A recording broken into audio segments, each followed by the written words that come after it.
യുഎസിൻ്റെയും ഇസ്രായേലിൻ്റെയും ഉറക്കം കെടുത്തുകയാണ് ഹൂതികൾ. ഉറങ്ങിക്കിടന്ന ഹൂതികളെ വിളിച്ചുണർത്തിയത് യുഎസ് ആണ്. ഇസ്രായേൽ ഗസ വെടിനിർത്തൽ കരാർ നിലവിൽ വന്നതോടെ നിശബ്ദരായിരുന്നു ഹൂതികൾ. ഇസ്രായേൽ ഗസയിൽ നടത്തുന്ന വംശഹത്യയിൽ പ്രതിഷേധിച്ചാണ് ചെങ്കടലിൽ ഇസ്രായേൽ ബന്ധമുള്ള കപ്പലുകളെ ലക്ഷ്യമിട്ട് ഹൂതികൾ ആക്രമണം തുടങ്ങിയത്. അതിരൂക്ഷമായ ആക്രമണമാണ് ചെങ്കടലിൽ ഹൂതികൾ നടത്തിയത്. ഇതുവഴിയുള്ള കപ്പൽ ഗതാഗതം പോലും ഇതേ തുടർന്ന് തടസ്സപ്പെട്ടിരുന്നു. US യമനിലെ ഹൂതി കേന്ദ്രങ്ങൾ ലക്ഷ്യമിട്ട് ആക്രമണം നടത്തിയതോടെയാണ് US-നെതിരെയും ഹൂതികൾ ആക്രമണം തുടങ്ങിയത്. അതിനൊപ്പം ഇസ്രായേലിനെ ലക്ഷ്യമിട്ടും ആക്രമണം തുടർന്നു. ചെങ്കടലിൽ നങ്കൂരമിട്ടിരിക്കുന്ന അമേരിക്കയുടെ വിമാനവാഹിനി കപ്പലായ USS ഹാരിസ് ട്രൂമാനിൽ നിന്നാണ് അമേരിക്ക യമനിലേക്ക് ആക്രമണം നടത്തിയത്. തുടർന്ന് ഈ യുദ്ധക്കപ്പലിനെ ലക്ഷ്യമിട്ട് നിരവധി ആക്രമണങ്ങളാണ് ഹൂതികൾ നടത്തിയത്. കഴിഞ്ഞ ദിവസവും ആക്രമണ പരമ്പര തന്നെ നടത്തിയതായി യമൻ വിമത ഗ്രൂപ്പ് അവകാശപ്പെട്ടു. ജാഫയ്ക്ക് സമീപമുള്ള ഇസ്രായേൽ സൈനിക കേന്ദ്രം ലക്ഷ്യമിട്ട് ആക്രമണം നടത്തിയതായി ഹൂതി വക്താവ് യഹിയ സാരി അവകാശപ്പെട്ടു.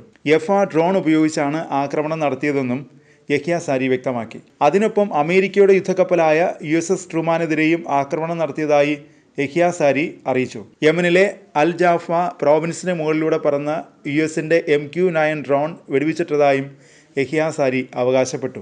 ഡ്രോൺ വെടിവെച്ചിട്ടതിൻ്റെയെന്ന് അവകാശപ്പെടുന്ന ദൃശ്യങ്ങളും ഹൂതികൾ പുറത്തുവിട്ടു. കഴിഞ്ഞ ദിവസം അതിശക്തമായ ആക്രമണമാണ് ഹൂതികൾ ഇസ്രായേലിൻ്റെ തലസ്ഥാനമായ ടെലവീവ് ലക്ഷ്യമിട്ട് നടത്തിയത്. നെതന്യാഹുവിൻ്റെ ആണിക്കൽ ഇളക്കാനുള്ള ശ്രമത്തിലാണ് യമൻ സായുധ ഗ്രൂപ്പ്. വിമാനത്താവളം ഉൾപ്പെടെ വിവിധ മേഖലകളിൽ വൻ റോക്കറ്റ് ആക്രമണം നടത്തിയിരിക്കുകയാണ് ഹൂതികൾ. ടെലവീവിനടുത്തുള്ള ഇസ്രായേലിൻ്റെ സൈനിക കേന്ദ്രങ്ങളിൽ ഡ്രോൺ ആക്രമണവും ചെങ്കടലിൽ US യുദ്ധക്കപ്പലുകൾക്ക് നേരെ വലിയ ആക്രമണവും നടത്തിയതായി ഹൂതികൾ വ്യക്തമാക്കി. നേരത്തെ യമൻ്റെ എണ്ണ ശുദ്ധീകരണശാലകൾ, വിമാനത്താവളങ്ങൾ, മിസൈൽ കേന്ദ്രങ്ങൾ എന്നിവ അമേരിക്കയുടെ വ്യോമസേന ആക്രമിച്ചിരുന്നു. ചെങ്കടലിലെ വ്യാപാര കപ്പലുകൾക്ക് നേരെയുള്ള ഹൂതികളുടെ ആക്രമണം അവസാനിപ്പിക്കുക എന്ന പ്രഖ്യാപിത ലക്ഷ്യം കൈവരിക്കുന്നതുവരെ അതിശക്തമായ ആക്രമണം നടത്തുമെന്നാണ് അമേരിക്കയുടെ പ്രസിഡന്റ് ട്രംപ് പ്രഖ്യാപിച്ചിരിക്കുന്നത്.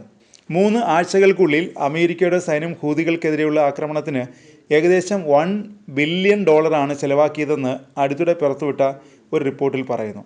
വൻ തുക ചെലവഴിച്ചിട്ടും ഹൂതികൾക്കെതിരെ നടത്തുന്ന ആക്രമണങ്ങൾ വേണ്ടത്ര ഫലം കാണുന്നില്ലെന്ന വിമർശനവും ഉയരുന്നുണ്ട്.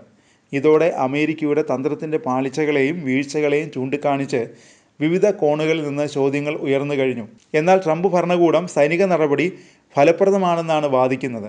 ഹൂതി നേതാക്കളെ കൊലപ്പെടുത്തിയത് വിജയത്തിൻ്റെ തെളിവാണെന്ന് ദേശീയ സുരക്ഷാ ഉപദേഷ്ടാവ് മൈക്ക് വാട്സ് അടുത്തിടെ പറയുകയും ചെയ്തു.